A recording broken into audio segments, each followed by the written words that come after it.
To Smart Investing with Michael J. Wren. What's that, nerds? You're a bigger fan than I am? Do you know what a derivative is? A derivative is when you don't invest in a thing, but you kind of invest in a thing like the thing you're investing in. Yeah, me neither. Securities and advisory service offered through KMS Financial Services. This is Smart Investing with Michael J. Wren. Mike.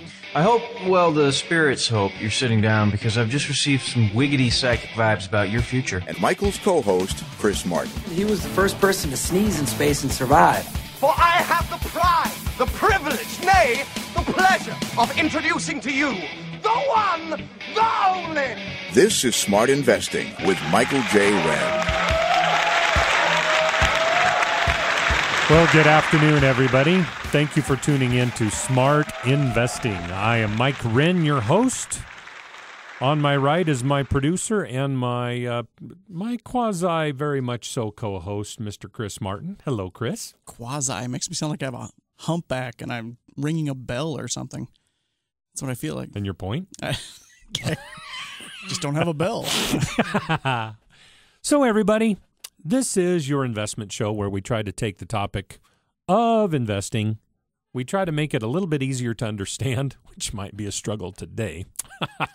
Exactly today. What are we going to talk about today, Mike? Yeah.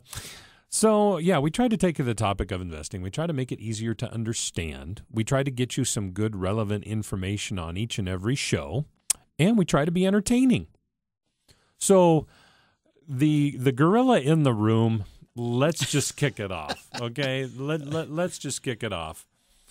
For some reason, Standard & Poor's has taken it upon themselves to downgrade the U.S. debt, so the debt of our government, by one step, from AAA to AA plus.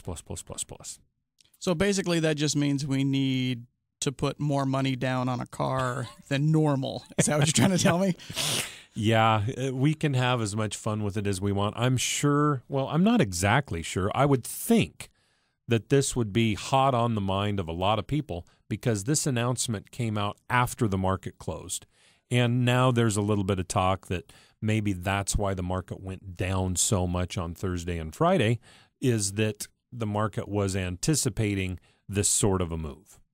Okay? Oh, okay. Okay. Well, kind of saw it coming anyway. Well, I didn't. Actually, really? I didn't. Yeah, seriously. I maybe it's me not knowing anything, and I had a feeling. Maybe it's me being too positive and not just quite enough negative out there.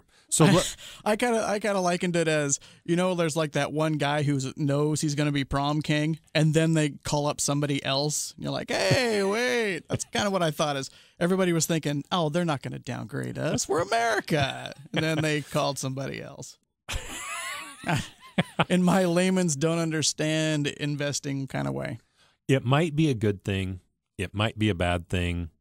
Let's see. U.S. stock futures begin trading at 6 p.m. Eastern time on Sunday. So you might be able to hop on the internet at 3 o'clock in the afternoon on Sunday and start figuring out whether the market's going to go down on Monday or not. I'm sure that that's going to be really, really heavy on a lot of people's minds. I'm not exactly sure it should be. In fact, I'm pretty sure that shouldn't be. So let me give you You think it's going to bounce back up? No, I'm going to try to help people to think through this because I'm not a news mogul. I'm not trying to sell airtime. I'm not trying to garner some Peabody Award or some. And we're not sponsored by anyone who's making us say certain keywords all the time. Yeah, we're not paid to be inflammatory. So what I'm going but which doesn't quite stop us a lot of the time, which I don't understand. But what's nice is that I can, that I don't know what the future holds. Nobody else does. We can talk about it. We can have some conjecture, but I can help you think through this because this is just another event in this whole timeline of history. And why am I talking like that? Well, hopefully I can help you put it into perspective. But there's calls out there. I'm thinking there should be. So I'll give you the contact information. First off, the telephone number here to the studio is 509-241-5900. You can find us on the web at smartinvestingshow.com. If you call into the show today, if we end up getting a lot of calls, it'd be nice if you kept your question. Just when you're talking to Chris, try to be as quick as possible when you're talking to Chris, telling him what you want to talk about. I only need a few words before I kind of get the gist of what your question or your comment is. So again, 509-241-5900. I'm sure the big topic of the day is the downgrade of the U.S. debt. And there's no calls. Well, they're waiting for you to stop talking, maybe. I had a lot of people come up to me and say, Mike's going to talk about this, right? He's not going to go on some weird rant about something in China, right? You guys don't have a best of coming up, do you? No. In fact, yes, this is a best of. That's right. How horrible would that be? The market's crashed. Tune in for a best of. Exactly. So we've got the debt, and there's a whole bunch of ways. There's many things to think about. First off, if you're an investor, we've got to come back and say, why are you investing? And then we have to look at what our choices are available to us. And you're going to see that even when something like this comes across the board, exactly now, there's not that many things that you can do in terms of. There's not that many choices that you can make that aren't detrimental to you, at all. And let's kick one thing off the bat here. Let's just say that panicking isn't going to help. Panicking hasn't made anybody any money at any time. Panicking is not a big. It just is. It's not constructive. It's not constructive at all. So if you're going to panic, what's that going to get you? Well, you might feel better initially just because your money's in cash, or it might be someplace that you're not worried about it anymore. But somebody that's panicking, that's just one small decision for the rest of one small decision in a long line of investment decisions that have to be made or have been made so far in your investing career, your investment life, and that will need to be made into the future. So we do have a couple we got some people that want you to stop talking for a minute. Well, there's a long line of those. Karen wants to know what you think about the downgrade. Okay. So Karen, are you out there? Yes. Okay. How are you Do today? I dare talk to you? Yeah. Do you dare? Yeah, sure. So what is it? Give me some portion. What do you want to know exactly about the downgrade? Where do you want me to start? Well, see, I had heard about this happening several months ago. Actually, I'd read about it, and Me too. I thought it would be a terrible thing. But you don't think it's going to be a bad thing? Do you think it'll last for a long time? I don't know. Leave it at that. I don't know. It's Standard & Poor's is nothing more than a company, a ratings company, and let's not forget that these ratings companies, they got it all wrong before the mortgage debacle. When we had Wall Street blow itself up in 2008, Standard & Poor's, Moody's, and Fitch were all asleep at the switch. Okay? So that's the first thing, is that they are not infallible.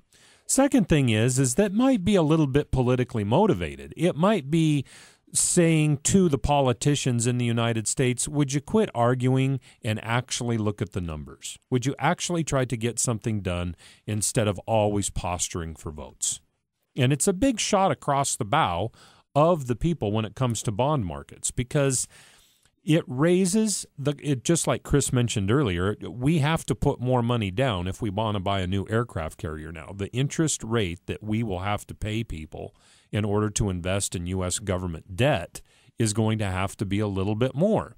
That isn't, in a weird way, that isn't such a bad thing, because the interest rates are so incredibly low right now. They haven't been this low since FDR, I believe. And so interest rates being low, somebody that's looking for safe rates of interest, they're not having a very fun time right now because they're not getting anything for their money. In fact, this will really boggle your mind. The Bank of New York is taking in so many cash deposits that they're actually now starting to charge people to take their cash. They're not paying them an interest. Well, that's customer service. They're not paying them an interest rate for their money market because over a certain amount of deposits, they're actually charging them to keep their cash. Now, if that isn't insanity, I don't know what is. Okay. So I'll continue. Most of this show, I bet you, is going to be about the debt thing, about the downgrade of our debt. So if you keep listening, I'll probably touch on maybe 70 or 80% of the stuff that's on your mind. Okay. Well, Gene has blind faith in you, and okay. I just thought, not that I do, but right. I just thought, I'd see what your thoughts were. Yeah, and so you bet it'll be on most of the show too. So I'll talk to you guys later. All right. Thank you. You bet. Bye-bye. And care. Okay, bye-bye. So with that, I was almost ready just to take off my headphones and go to commercial. So anyway, you're listening to Smart Investing. I'm Mike Wren, your host. Telephone number here to the studio is 509-241-5900. I'd welcome your telephone call, and we're going to be back after we take a few commercial messages. Any opinions expressed herein are given in good faith and are subject to change without notice and are correct only on the stated date of issue. Past performance is not always indicative of future results. This material is not intended as an offer or solicitation for the purchase or sale of any security or other financial instrument. Security, financial instruments, or strategies mentioned may not be suitable for all investors. Prices, values, or income from any investment mentioned in this report may fall against the interest of the investor, and the investor may get back less than the amount invested. This material does not take into account your particular investment objectives, financial situation, or needs, and is not intended as a recommendation of particular securities, financial instruments, or strategies to you. Before acting on any recommendation on this material, you should consider whether it is suitable for your particular circumstances and, if necessary, seek professional advice.